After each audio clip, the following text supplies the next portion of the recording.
and he dived to 77 meters. Aujourd'hui, la méthode d'apnée a quelque peu changé. La plongée en scaphandre, munie de bouteilles d'oxygène, remplace les corps nus. Mais la pratique se transmet toujours de génération en génération.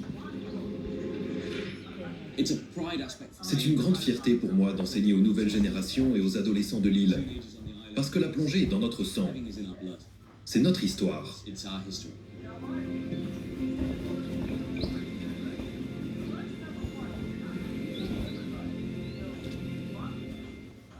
On remonte à la surface, on prend une grande inspiration car c'est le moment de découvrir la réponse à la devinette. Est-ce que vous avez trouvé pourquoi à Toulon, le quartier de la Basse-Ville a été surnommé le Petit Chicago? Eh bien parce que c'était le QG de la pègre, comme dans le Chicago d'Al Capone.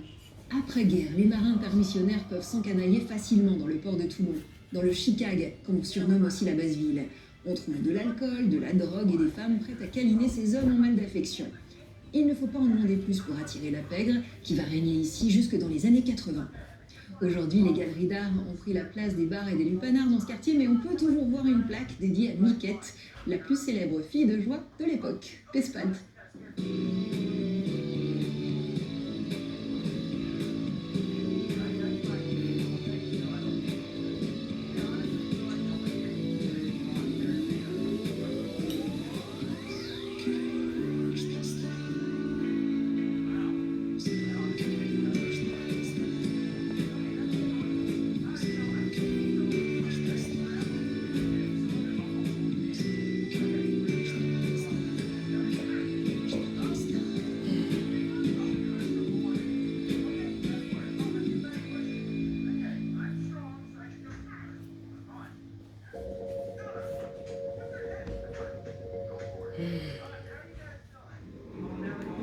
À suivre, ils étaient les premiers organismes sur la Terre.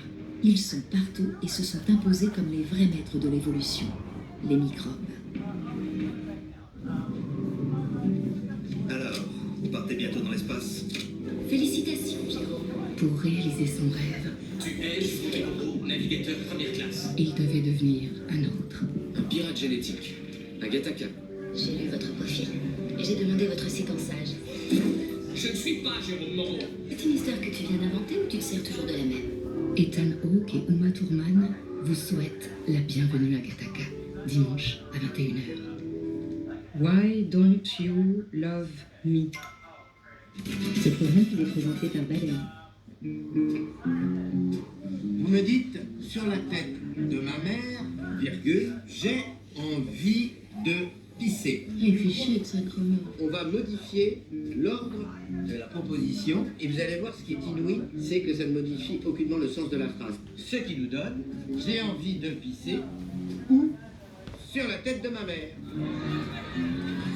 Denis Podalides dans Les Grands Esprits, mercredi à 20h55 sur Arte.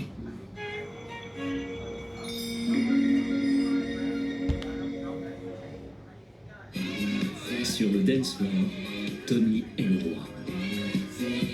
T'es une très bonne danseuse. Il va y avoir un concours de danse. Et je pense qu'on pourrait faire une équipe formidable tous les deux. Mais derrière le strass et les paillettes, Le seul truc, c'est que je voudrais atteindre une réussite quelque part ailleurs dans la vie. Tony danse pour exister. J'en ai ras-le-bol de tout ça, c'est des vraies conneries. D'accord, mais qu'est-ce que tu comptes faire? La fièvre du samedi soir. Le film culte des années disco, à voir sur la plateforme arte.tv.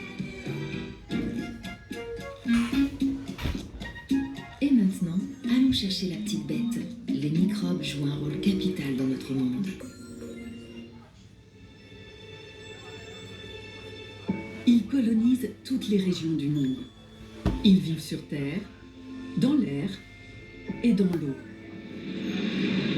Invisibles à l'œil nu, ils sont les êtres vivants les plus petits et les plus anciens de notre planète, mais aussi les plus puissants.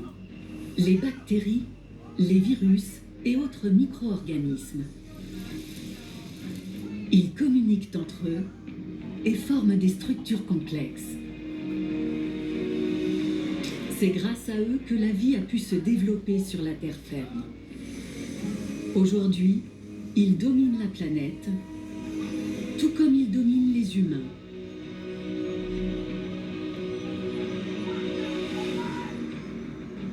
Grâce à des recherches exceptionnelles et des technologies innovantes, les scientifiques commencent à lever le voile sur les mystères des micro-organismes.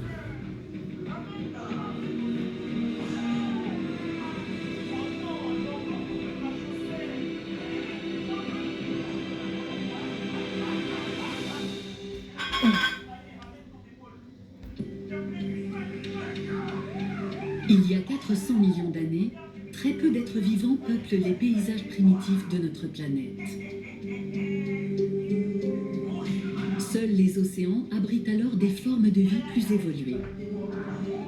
C'est à cette époque que l'intestin de ces premières espèces de poissons subit une modification drastique.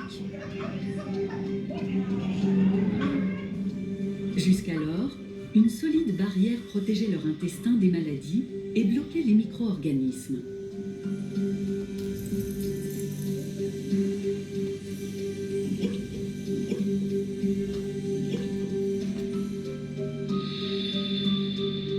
Mais cette barrière disparaît, permettant aux microbes de coloniser l'intestin. C'est le passage de la vie aquatique à la vie terrestre, appelée la sortie des eaux. La nourriture disponible est différente en mer et sur Terre. Ces amphibiens ont donc besoin de bactéries intestinales pour digérer et exploiter les deux types d'aliments.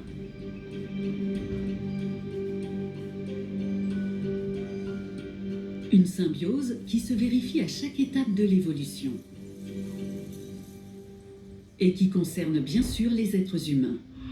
Rien que dans notre bouche vivent près de 100 milliards de micro-organismes. Et on estime à environ 100 000 milliards le nombre de bactéries. Biologie humaine, car c'est l'organisme qui domine dans l'estomac. La plupart des autres parties du corps n'ont pas d'organisme dominant, que ce soit le côlon, la peau ou la bouche. Hélicobactère, en revanche, domine l'estomac. Alors, quand l'organisme ulcère le cancer de l'estomac, mais aussi une augmentation des cancers de l'œsophage. Il y a même une nouvelle forme de cancer de l'estomac qui peut survenir en l'absence d'hélicobactère. La nature a horreur du vide. Alors, quand un organisme dominant disparaît, les choses changent. Environ 30 000 milliards d'organismes microscopiques vivent sur et dans notre corps. Il n'est pas toujours facile de distinguer les bons des mauvais, d'autant qu'il leur arrive d'être les deux à la fois.